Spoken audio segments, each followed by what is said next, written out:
Hey everybody, welcome to another edition of Time About the Movies. Today we're looking at the movies released during the weekend of May 19th, 1989. We got 4 movies to look at today, so let's go ahead and get right to it, starting with the most notable of the 4 new releases we'll be looking at today, Patrick Swayze in the cult classic Roadhouse. Drink? Guess not. Patrick Swayze is... Dalton. I thought you'd be... bigger. Opinions vary. When he's around, anything can happen. How's a guy like you end up bouncing? Just lucky, I guess. And usually does. If somebody gets in your face, I want you to be nice.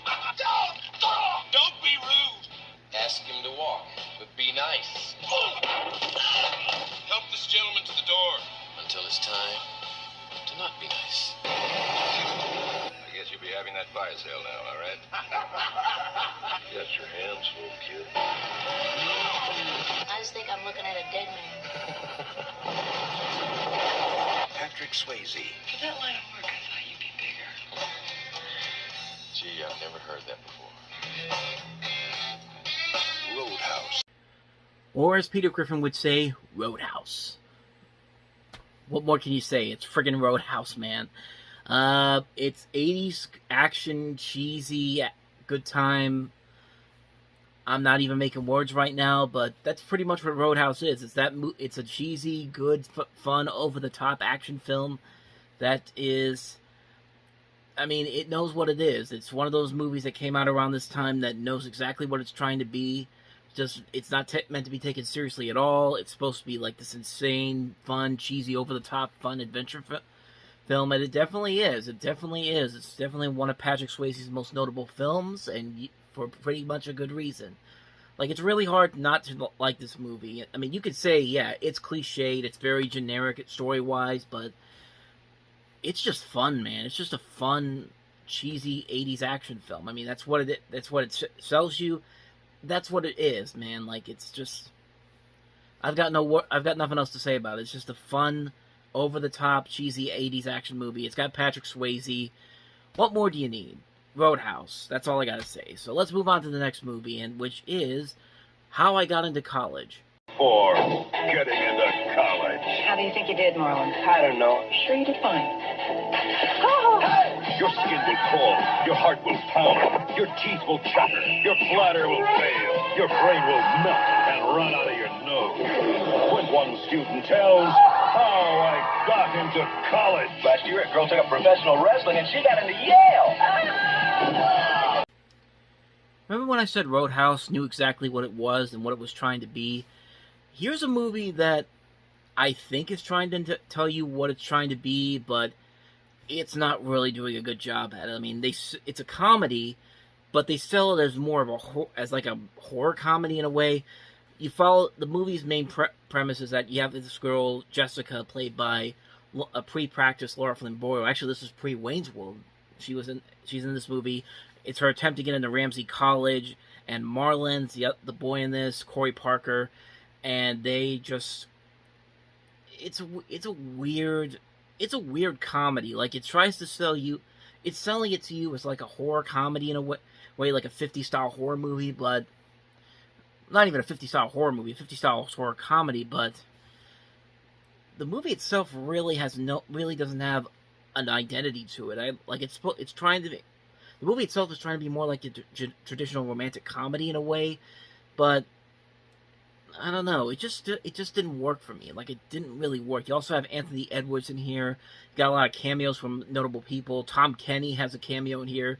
It's his first film role. Of course, he would go on to play characters like SpongeBob and Cat Dog from Cat Dog and all those, and a lot of other people. You also have Charles Rocket in here, Brian Doyle Murray, Philip Baker Hall, Tashina Arnold, Phil Hartman, and Nora Dunner in this movie. Did I say Brian Doyle Murray? Brian Doyle Murray's in this because why not? But, I mean, yeah, when I watched this movie the first time a couple of years ago, it really let me down. Like, I thought maybe this was going to be like... I thought there was going to be like a gag to it, but no, it's a straightforward story. I don't know why they would sell the movie this way that it is, but I didn't get any enjoyment out of it. I'm sure a lot of people didn't either. Not many people talk about it. There's probably a good reason why. So there you go. That's my thoughts on How I Got Into College. Let's move on to the next movie, which is Fright Night 2. Tired of good girls? Good night, Charlie. Ready for some real excitement? Looking for someone incredibly seductive? Do you know how to use your lips, Charlie? Rescue me. Or take me in your arms. Then this is your lucky night. Welcome to Fright Night. Fright Night 2. Maybe it's the full moon, Charlie. And every kiss is a killer. Roddy McDowell. William Ragsdale. Do you mind if I borrow these? If you thought one was fun, wait till you do two. Fright Night 2. Again, much like How I Got Into College, this was a movie that I think is trying to sell itself as something completely different than what it actually is. This is, of course, a sequel to the original Fright Night from 1985. You only have Roddy McDowell and William Ragsdale reprising their roles from the first movie. And it's basically just the same movie as the first movie, except you have two different people in different scenarios, and it's just like it's a sequel that suffers from sequelitis. It's basically, like I said, it's just the same movie as the first one. I will say the visuals were pretty nice. The effects in this movie, the practical effects look pretty good. The bits of comedy, they're all right. Like I do like there's a little bit of comedy involved in this, but other than that, though, this is pretty forgettable. Like, the original Fright Night had a lot of moments that stood out very well, but this one's just kind of like, here we go again, we're just going to do the same thing all over again, and it definitely doesn't have that same feel as the first movie did, so that's just my personal take on Fright Night Part 2. So let's go ahead and move on to the last movie, Miracle Mile. Well, hello. We must have been meant to be together. It's too bad you have to work tonight. Only till midnight. Fate is a funny thing. Take a nap, because you're going to need all your energy tonight.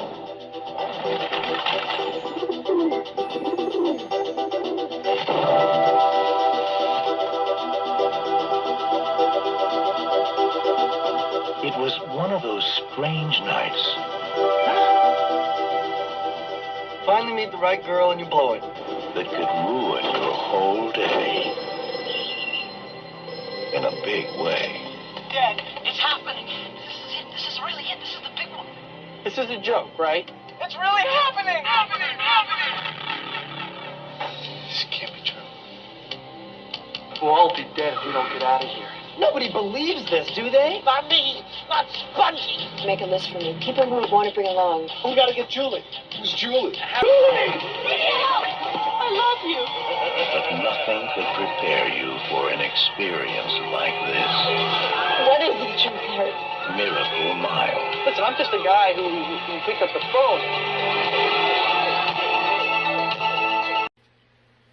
Interesting that this came out in the late 80s, considering that the start of the 80s, we had so many of these movies about the apocalypse and the end of the world. You know, The Day After and Testament and all those type of movies.